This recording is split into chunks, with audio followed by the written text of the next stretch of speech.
Oke ya, saya lupa merekam. Saya akan memberikan beberapa tanggapan terkait dengan presentasi kelompoknya Widi dan teman-teman. Kelompoknya Widi juga untuk menambahkan beberapa atau menegaskan beberapa konsep rational emotive behavioral therapy yang dipelopori oleh Albert Ellis. Di presentasi kelompok masih menggunakan pola ABC. Padahal yang terbaru itu sudah ABCDE. Ya. Kalian masih menggunakan bukunya Winkel. Bukunya Winkel itu memang itu kan produk lama. Sepertinya ada, kalau kalian lihat kasusnya, simulasinya di belakang, di bukunya belakang itu udah sampai E. Kalau teorinya di depan, halaman depan, bukunya Winkel itu di 400-an, itu sampai D. Ya. Activity event, kemudian emotional consequence, irrational belief, kemudian consequence emotional consequences, kemudian dispute irrational belief, kemudian effect. Ya, kalau kalian lihat contohnya, contoh penggunaan rasional REBT di bukunya Winkel itu sudah sampai ke E, ya, effect. Ya, coba saya tunjukkan supaya nanti teman-teman juga bisa mengacu ke sana. Saya tunjukkan di halaman model pelaksanaan 495 misalnya ya. Coba kita lihat apakah betul ada itu. Nah, sebelum saya nanti ulang kembali beberapa hal pokok,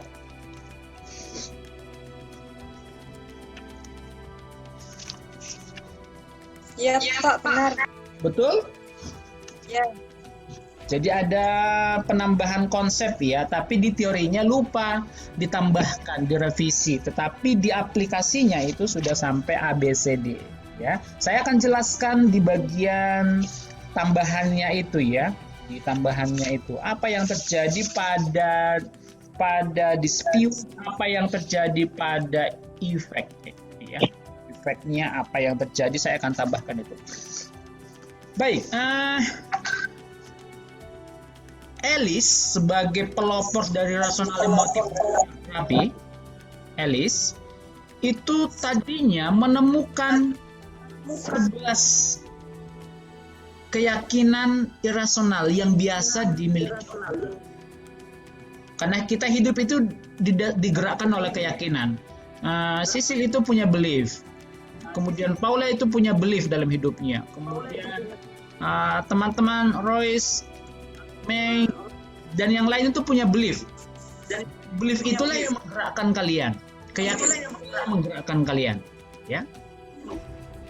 Nah, menurut kasus-kasus yang ditemui oleh Ellis, kemudian dia kelompokkan, ketemulah 11 belief atau keyakinan yang irasional yang biasanya dipakai oleh manusia. Sehingga dia bermasalah. Kemudian dari 11 itu dikerucutkan menjadi 3 irrational belief. Teman-teman boleh menyadari dalam hidup kalian apakah pernah mengalami itu. Yang pertama, saya harus bisa, saya harus memiliki ini, saya harus diperhatikan. Nah, itu yang pertama. Yang kedua, orang lain harus pada saya. Misalnya istri saya harus memperhatikan saya, mahasiswa saya harus memperhatikan saya. Itu keyakinan irasional yang kedua. Dan yang ketiga, keyakinan irasional yang ketiga, kehidupan ini harus. Hidup ini harus membantu saya. Suasana kelas, perkuliahan di kampus harus mestinya mendukung saya, harus sesuai dengan keinginan saya. Ini adalah 3 irrational belief yang umum dipakai manusia, yang umum digunakan individu, dan ini bermasalah. Salah satu contoh, pernah ada satu mahasiswa, secara akademik dia pintar banget, ya. Kemudian dia punya punya ambisi punya IPK 4 gitu ya. Punya IPK 4 sampai lulus gitu ya. Kemudian suatu saat di semester 6 begitu dia dapat dapat B mana kuliah tertentu. Dia marah-marah sama dosennya. Kok tidak A? Ternyata di balik itu dia punya irrational belief. Saya harus dapat A. Orang lain, dosen itu harus memberikan A kepada saya. Kehidupan kampus itu harus mendukung saya untuk mendapatkan A. Nah, itu irrational belief. Ya, irrational belief. Teman-teman juga harus bisa membedakan, lalu di mana bedanya dengan CBT? Di mana bedanya dengan CT, cognitive therapy? Nah, ini catatan penting. Perbedaan antara CT dengan rational emotive behavior therapy adalah pada pikiran. Ya. Kalau CT itu masih pada pikirannya yang salah. Pikirannya yang tidak tepat. Ketika misalnya Rani misalnya pulang malam, kemudian dicegat sama bapak di rumah, di pintu, kemudian bapaknya marah. Anak yang tidak tahu etika, kata bapaknya. Rani spontan ketika mendapatkan perkataan itu berpikir, saya ini tidak punya etika. Okay. Pada saat itu pikiran Rani tidak sampai turun kepada keyakinan. Jadi peristiwanya pada saat itu. Antara kognitif dengan rasional emotif behavior therapy itu rentang waktu peristiwanya itu tidak lama ya. Nanti saya akan buktikan. Jadi kalau di CT yang terganggu itu baru pikirannya. Tapi di rasional emotif behavior therapy sudah sampai kepada keyakinan diri. Ya, sudah lebih dalam. Sudah lebih dalam. Oke, mari kita lihat satu persatu A, B, C, D, E-nya ya.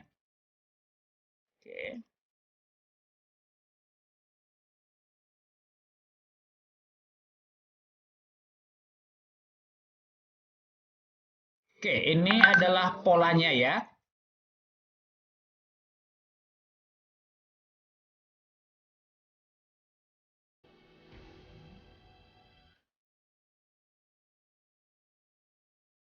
Saya akan tutupkan.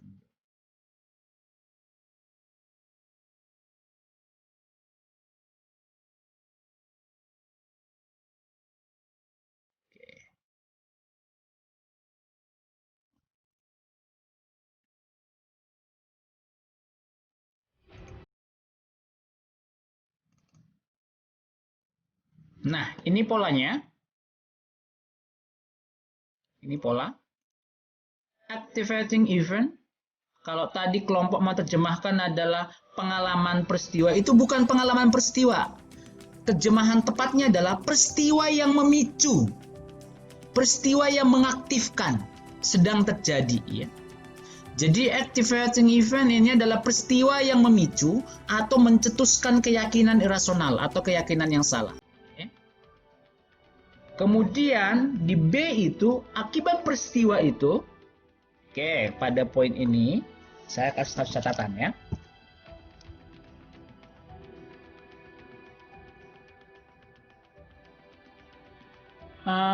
Nanti perbedaannya dengan behavior therapy, teman-teman harus paham perbedaannya. Dia juga menggunakan pola ini peristiwa.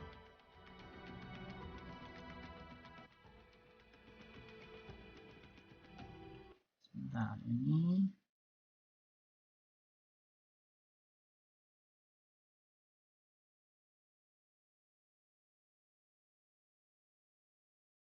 saya keluarkan dulu alat tulisnya.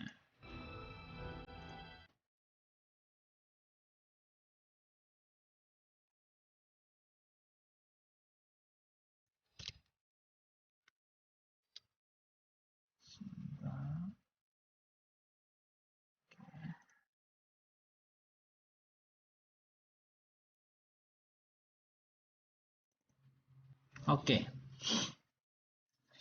Peristiwa yang dimaksud di sini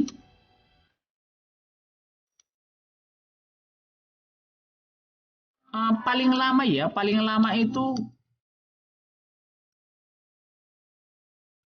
3 bulan yang lalu. Saya nanti coba dicek lagi apakah 3 bulan atau lebih dekat ya. Peristiwanya paling lama 3 bulan yang lalu. Kalau lebih dari itu sudah tidak lagi, karena kan ini pikiran yang muncul ketika peristiwa itu datang. Jadi misalnya 2 minggu yang lalu, misalnya 1 hari yang lalu, atau 1 jam yang lalu. Misalnya. Jadi itu yang dimaksud dengan activating event di sini. Ya, paling lama ya 3 bulan, 1 bulan. Coba cek nanti soal 3 ini, saya akan cross check lagi apakah memang 3 bulan. Kalau misalnya masa kanak-kanak, tidak lagi masuk dalam pendekatan ini. Masa kanak-kanak dia dipukuli oleh bapaknya kemudian menjadi trauma sehingga dia itu takut sama laki-laki. Itu tidak, itu masuk pendekatan behavioristik. Pendekatan behavioristik. Oke, maka ini perlu dibedakan. Jadi activating event yang dimaksud adalah peristiwa yang terjadi yang memicu munculnya keyakinan irasional terjadinya 3 bulan yang lalu paling lama. Oke. Kemudian karena peristiwa itu muncullah belief-nya. Tentu di sini didasari oleh pikiran dulu. Jadi pikiran langsung ke belief.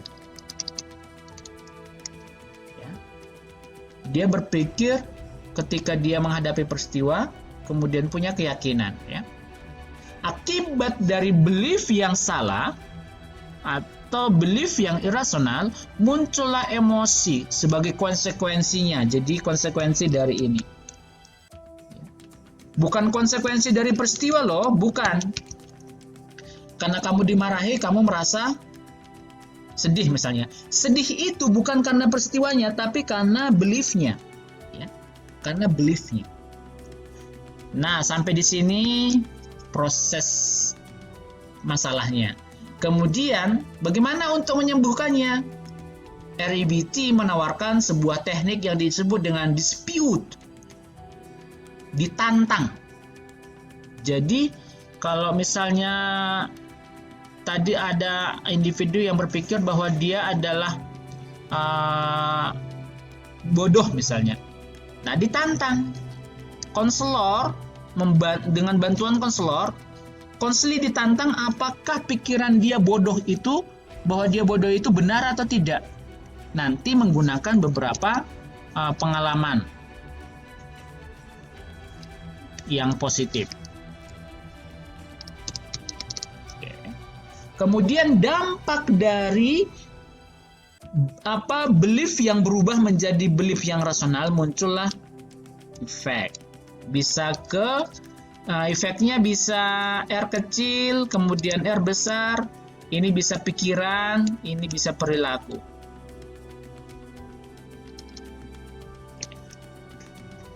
Nah, itu pola ABCDE-nya. Boleh bertanya sampai di sini karena penjelasan kita tidak panjang karena kelompok sudah menjelaskan kemarin, tapi saya hanya ingin menegaskan kembali pola ABCDE. Kemudian kalian juga langsung otomatis bisa membedakan dengan CT, Cognitive Therapy atau Counseling Kognitif. Di mana perbedaannya? Karena Ellis sebetulnya masuk aliran kognitif juga kan, tapi dia punya cara yang berbeda. Sedangkan si Eric dia punya CT, Ellis punya CBT ya. Oke, boleh bertanya pada kesempatan ini terkait dengan konsep ini jika ada yang bertanya sebelum saya lanjut, atau sudah cukup jelas berarti ya. Jelas ya? Bisa dipahami, betul?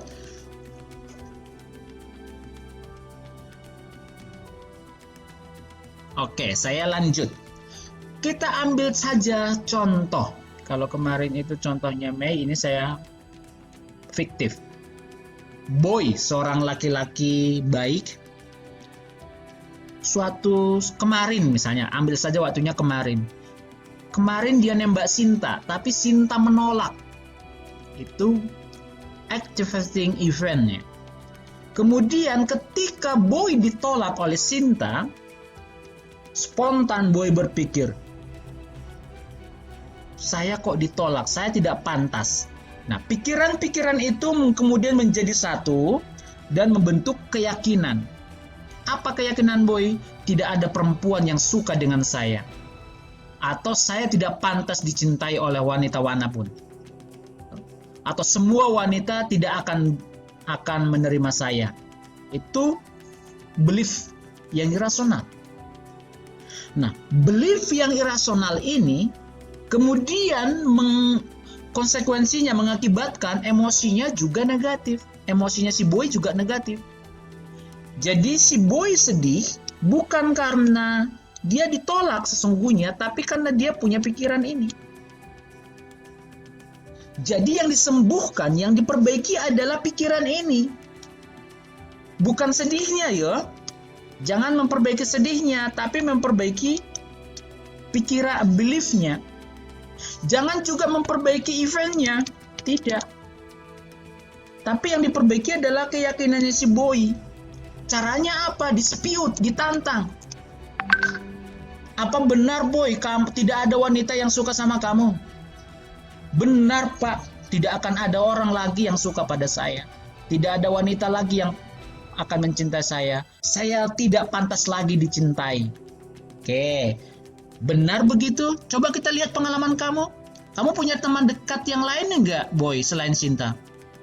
Oh, punya Pak. Siapa? Mei. Mei itu siapa? Teman kelas yang sering meminjamin tugas kepada saya. Oh, apakah dia memperhatikanmu? Iya Pak. Apakah artinya masih ada wanita yang memperhatikan kamu? Oh iya, masih ada Pak. Wah, itu dispute. Satu, dispute di sini harus lebih dari satu pengalaman. Sehingga nanti semakin banyak dispute, semakin banyak pengalaman, ini semakin cepat mengubah irrational belief-nya si konseli. Kemudian setelah yakin, bagaimana Boy sekarang? Apakah kamu masih berpikir bahwa semua wanita tidak ada yang pantas mencintaimu? Atau kamu tidak pantas dicintai oleh semua wanita? Oh, ternyata masih ada yang memperhatikan saya, Pak. Oh, belief-nya berubah jadi positif. Oke, gimana rasanya sekarang ketika kamu merasa bahwa kamu masih pantas untuk dicintai oleh wanita? Saya merasa lebih lega, Pak. Saya merasa lebih nyaman sekarang. Lalu, saya akan mencoba berteman lebih dekat lagi dengan si Mei dan membuka hati kepada wanita yang lain. Wah, selesai sesi konselingnya. Udah itu aja. Oke, sampai di sini ada pertanyaan? Boleh dibuka open mic, boleh open mic. Open mic boleh. Ada? Atau cukup jelas? Atau cukup jelas-jelas bingung? Yang mana ini? Saya mesti memastikan ini. Oke, Windy kayaknya open mic. Mau menanyakan apa, Win? Boleh. Tidak Pak, sudah. Jelas ya? Ladis? Jelas kok? Bisa tangkap kah, Ladis? Jelas, Pak. Yes, mantap. Paula? Tangkap kah maksud?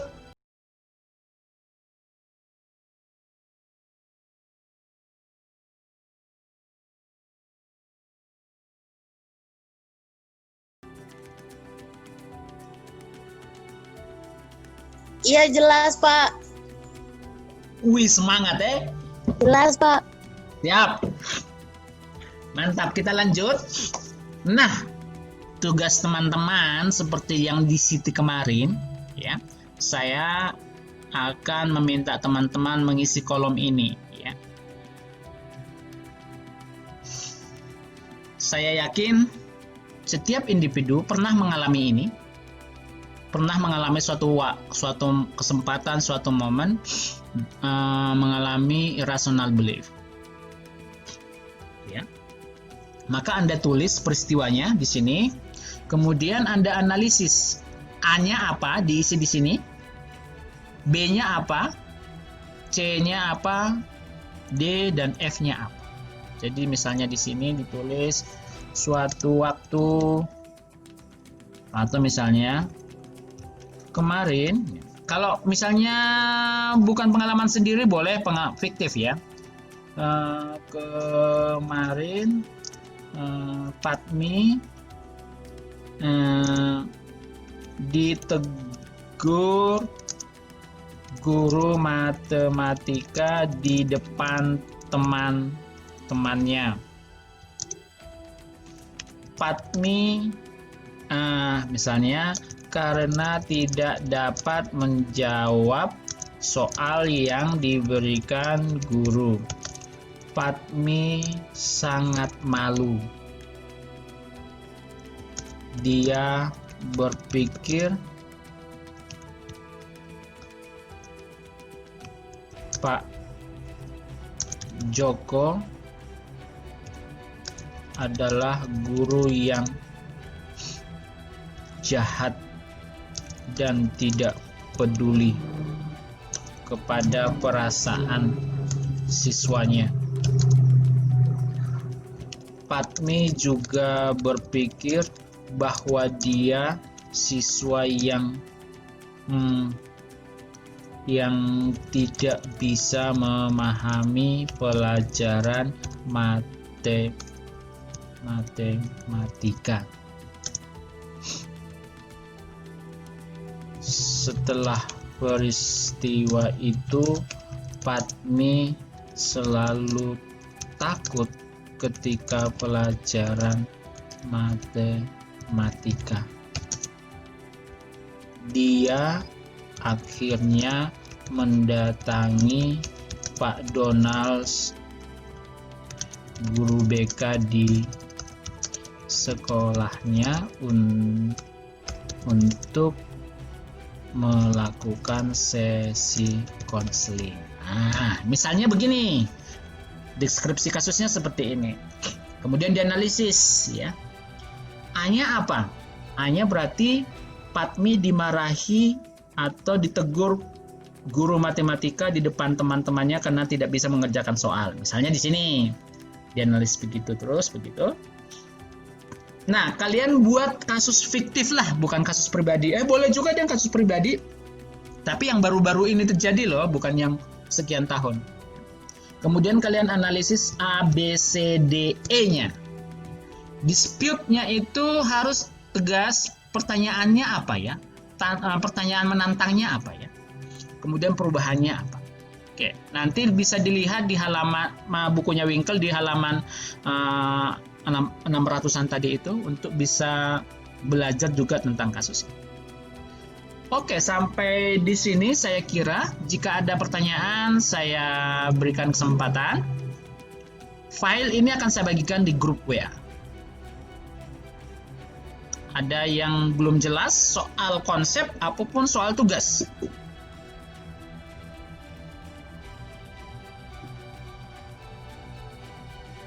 Cukup jelas ya. Kalau sudah cukup jelas sampai di sini, selamat mengerjakan.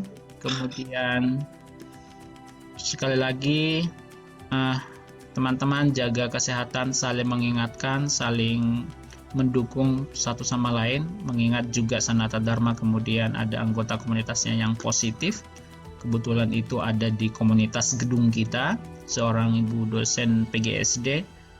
Maka ini menunjukkan ini masa pandemi belum berakhir. Ini COVID-19 menjadi momok yang menakutkan. Maka ikuti protokol kesehatan bagi teman-teman dimanapun berada. Sebelum vaksin ditemukan dan bisa dikonsumsi atau disuntikkan kepada setiap warga di dunia, di Indonesia, di komunitas kita, jalan satu-satunya yang terbaik untuk terhindar dari COVID adalah protokol kesehatan. Pakai masker, rajin cuci tangan, dan hindari interaksi sosial, kontak fisik. Ya. Jalan satu-satunya itu. Nah, ini sekali lagi kita prihatin, satu anggota komunitas kita positif, artinya sudah ada pandangan masyarakat Sanata Dharma tidak aman. Nah, ini kan menjadi tugas kita bersama bagaimana meyakinkan masyarakat bahwa Sanata Dharma itu aman dari COVID. Maka sekali lagi teman-teman, khususnya teman-teman yang ada di Jogja yang selama ini menggunakan kampus, ya, untuk aktivitas, untuk akses internet boleh, tetapi ketika Anda memposting ke media sosial aktivitas Anda di kampus, pastikan postingan foto Anda itu menunjukkan Anda patuh protokol. Jangan memposting aktivitas Anda di kampus tapi Anda tidak patuh protokol. Misalnya gandengan dengan teman atau peluk-pelukan dengan teman, merayak kumpul-kumpul tapi tidak pakai masker.